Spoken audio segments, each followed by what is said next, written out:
war degdeg ah madaxweyne Deni iyo madaxweyne Axmed Islaam Axmed Madoobe ayaa ugu dambeyntii ka guuleystay madaxweyne Farmaajo kadib markii uu ogolaaday madaxweyne Farmaajo in shir la filayo inuu ka furmo magaalada Muqdisho ay kasoo qayb galaan beesha caalamka.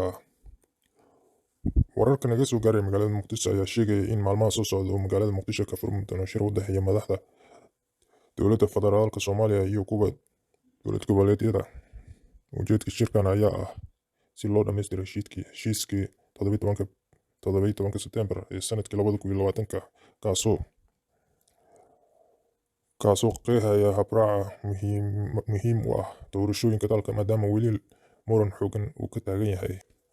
Ilo wareedyo ee heshay madadaalo cusub ayaa sheegaya in madaxda maamul goboleedyada federaalka Soomaaliya ay dhammaantood soo gaari doonaan saacadaha soo socda magaalada Muqdisho iyadoo la filayo in uu shirkan furmo maalinta beri ah ama maalinta saadamba ah.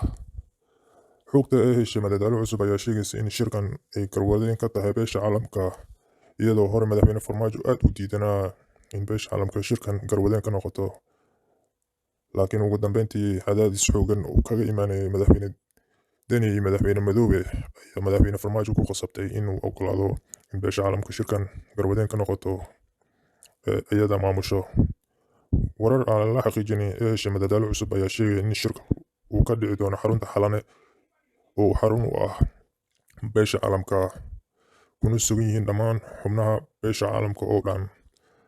Dhowr jeer oo hore ayuu baaqday shir uu iclaamiyay madaxweyne Maxamed Cabdullaahi Farmaajo maadaama maamulka Puntland iyo Jubbaland shuruud ku xireen in la helo meel amni ah oo lagu qaban karo shirka iyo in beesha caalamka ay kasoo qayb galaan shirka.